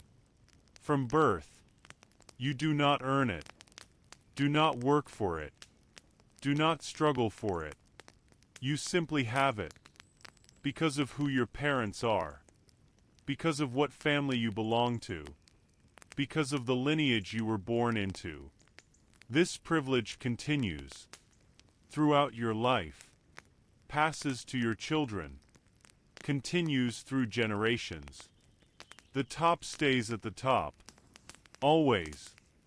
This is how hierarchy works. This is what makes it stable, what makes it last. People are born into positions. They stay in those positions. They accept those positions. They teach their children to accept those positions. The system continues. Generation after generation. Century after century. This is stability. This is order. This is how these societies maintain themselves for so long. The rare exceptions. But there were exceptions. Rare exceptions. Not many. But some. Ways that people could change their position, could move upward, could improve their status. These exceptions were not common, were not easy, but they existed. In warrior societies like Zulu and Maasai, exceptional bravery could elevate someone. A warrior from the middle who fought with great courage, who won important battles, who captured many cattle, who proved himself exceptional. Such a warrior might be rewarded, might be given land, might be given a title, might move closer to the top, not to the very top, but closer. This was possible, though rare. In kingdoms like Ashanti and Yoruba, exceptional service could be rewarded. A skilled craftsman might become wealthy, might gain influence, might marry well, might see his children rise slightly. A loyal messenger might be promoted, given more responsibility, given more status. These movements were small, were gradual, but were possible. In nomadic societies like Berber and Somali, smart management could change fortunes. A poor man who became excellent shepherd, who protected his employer's animals well, who was trusted, might be given animals, might start his own herd, might slowly accumulate wealth, over a lifetime, over generations. His descendants might move from bottom to middle. This was possible, though difficult, though rare. But these exceptions were just that. Exceptions, not the rule. Most people stayed where they were born. Most families maintained the same position for generations. The hierarchy was mostly fixed, mostly stable, mostly unchanging. The exceptions existed, but they were rare enough to not threaten the system, to not change the basic structure, to not disrupt the order. What hierarchy provided? You might think hierarchy was only bad, only oppressive, only unfair. And it was unfair, very unfair. Those at the bottom suffered, worked hard, had little, had no choice, had no power. This is true. This is real. This is the harsh reality of hierarchical societies. But hierarchy also provided things. Provided stability. Everyone knew their place, knew their role, knew what was expected. This created order, created predictability, created a structure that allowed society to function. Without this structure, there would be chaos. Constant fighting over position, over resources, over power. The hierarchy, for all its unfairness, prevented this chaos. Hierarchy also provided security. Those at the bottom had little, but they had something. They had a place. They had protection. The chiefs protected their workers. The nobles protected their servants. The wealthy protected their herders, not from kindness, but from self-interest. The workers were valuable, were needed, were part of the system. This gave them some security, some protection, some guarantee of survival. Hierarchy also provided identity. You knew who you were, what group you belonged to, what your role was. This identity was limiting, but it was also comforting. You were not alone. Were part of a family, a clan, a community. Others shared your position, understood your struggles, supported you within the limits of the system. This community was valuable, was real, was important. The middle level had it best in some ways. They had enough. Not everything, but enough.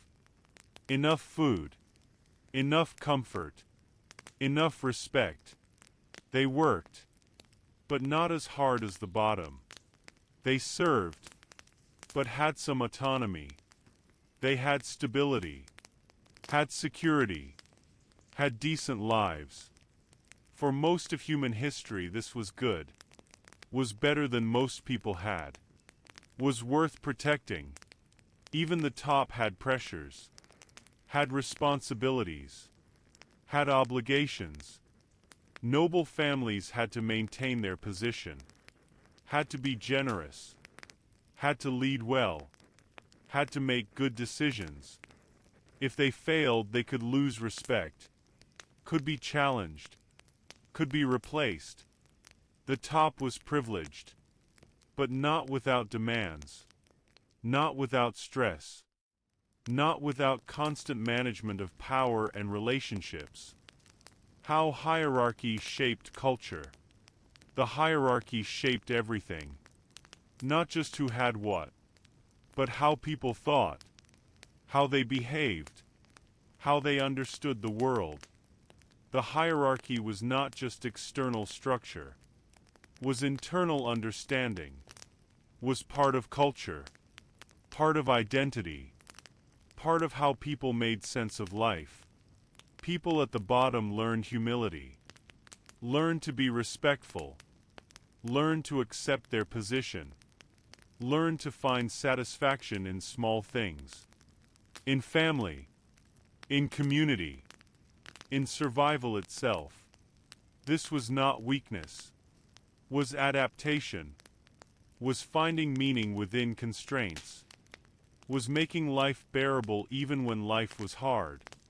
People in the middle learned balance, learned to be both servant and master, to respect those above, to be kind to those below, to maintain position through relationships, through skill, through careful navigation of the social structure.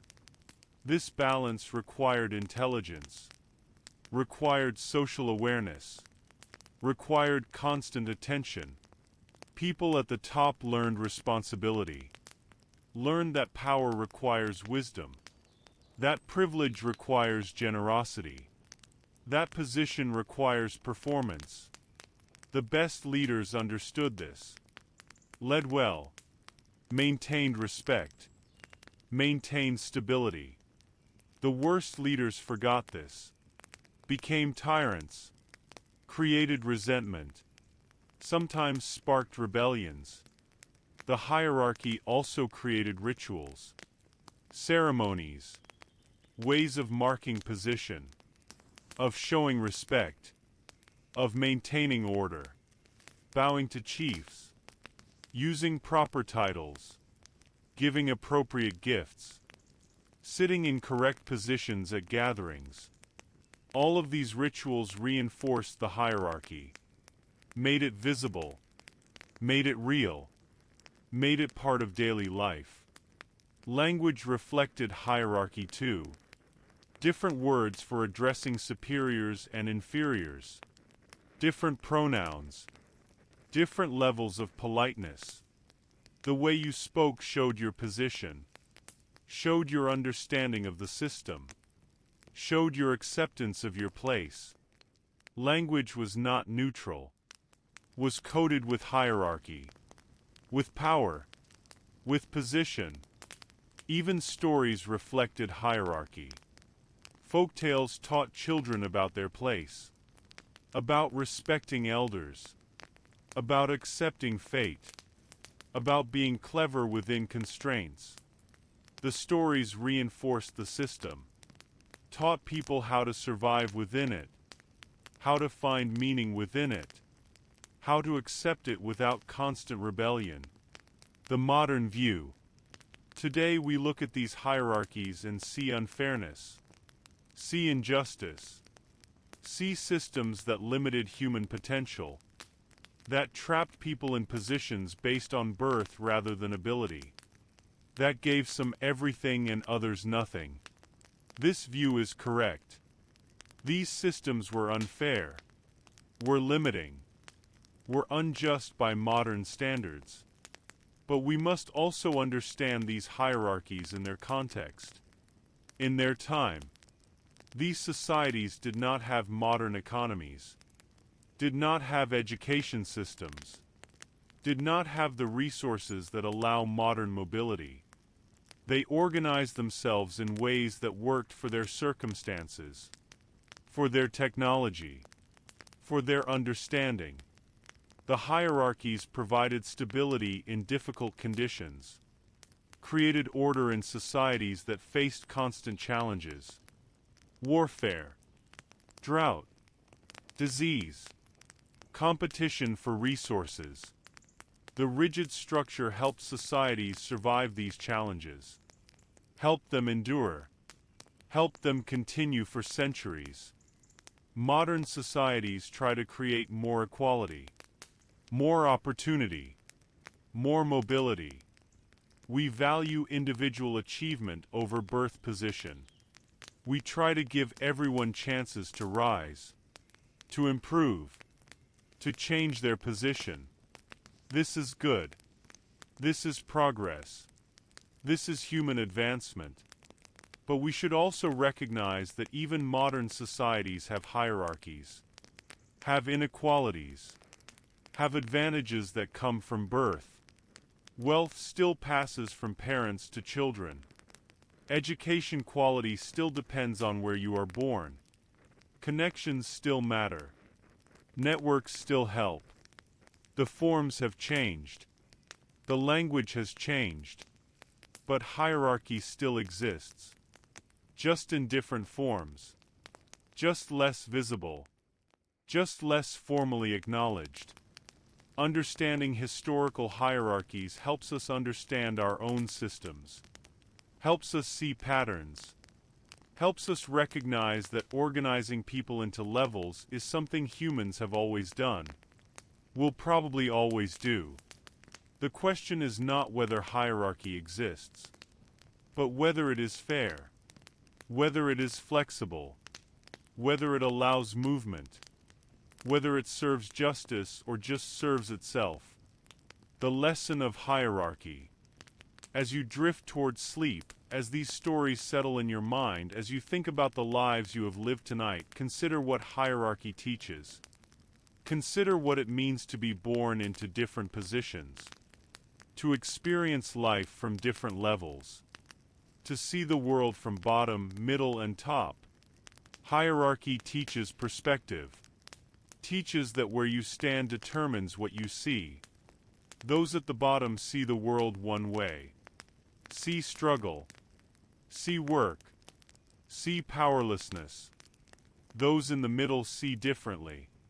See both service and comfort. See both obedience and respect. Those at the top see privilege. See power. See responsibility. None of these views is complete. None is the full truth. The full truth requires seeing from all positions, understanding all experiences, recognizing that the system looks different depending on where you stand within it. Hierarchy also teaches empathy. When you imagine living at the bottom, when you feel the hunger, the exhaustion, the powerlessness, you understand struggle. You understand why people at the bottom need support, need justice, need opportunity. This understanding is valuable, is important, changes how you see inequality. When you imagine living in the middle, when you feel the balance, the modest comfort, the careful navigation, you understand why people protect what they have, why they work to maintain position, why stability matters. This understanding brings compassion, brings recognition of legitimate concerns. When you imagine living at the top, when you feel the privilege, the power, but also the responsibility, the pressure, the expectations, you understand that even advantage comes with burdens. That power requires wisdom. That privilege demands something in return. This understanding prevents simple judgments, prevents easy answers, the peaceful ending. The fire has burned down now. The stories have been told. You have lived many lives tonight, many positions, many experiences. You have been Zulu and Maasai, Ashanti and Yoruba, Berber and Somali, Congo and more. You have been poor and wealthy, powerful and powerless, at the bottom and the top and the middle. You have learned that birth matters, that where you start shapes where you go, that hierarchy is ancient, is universal, is human. You have learned that life looks different from different positions, that the same system appears different depending on where you stand within it. You have learned that these African societies organize themselves carefully, that hierarchy served purposes, that it provided stability even while creating inequality, that it shaped not just wealth and power, but culture, identity, understanding. And now, as the night deepens, as quiet settles, as sleep approaches, you can rest, can let these stories drift, can let the knowledge settle gently. These hierarchies are history, our past, are ways that people organized themselves long ago. Some aspects continue, some have changed, but understanding them helps us see, helps us understand, helps us learn. Tomorrow the sun will rise. Tomorrow you will wake. Tomorrow you will live in your own time, your own place, your own position in whatever hierarchy exists around you. But tonight you have traveled, you have experienced, you have understood. Sleep well, rest peacefully. Let the stories of hierarchy, of birth and position, of bottom and middle and top, settle into your dreams. Let them teach what they will. Let them show what they can. Let them rest gently in your mind as you rest gently in your bed. The tribes continue. The people continue. The hierarchies have changed, but patterns remain. And the stories remain. To teach, to show, to help us understand where we come from, how we organized, what we valued, what we struggled with, what we created. This is the Sleepy Griot. These are the stories of hierarchy, of position, of birth determining life, of bottom and middle and top, of how African tribes organized themselves, how people lived within these systems, how they survived, how they thrived, how they endured. May you rest. May you dream. May you wake with understanding, with perspective, with empathy for those at every level, with recognition that where people stand shapes what they see, what they experience, what they need. The night is quiet now. The story is complete. The journey through hierarchies is done. Sleep comes softly, gently, peacefully, and with it rest. Deep rest. Good rest. The rest you need. The rest you deserve. The rest that follows understanding. That follows learning. That follows this gentle journey through history. Good night.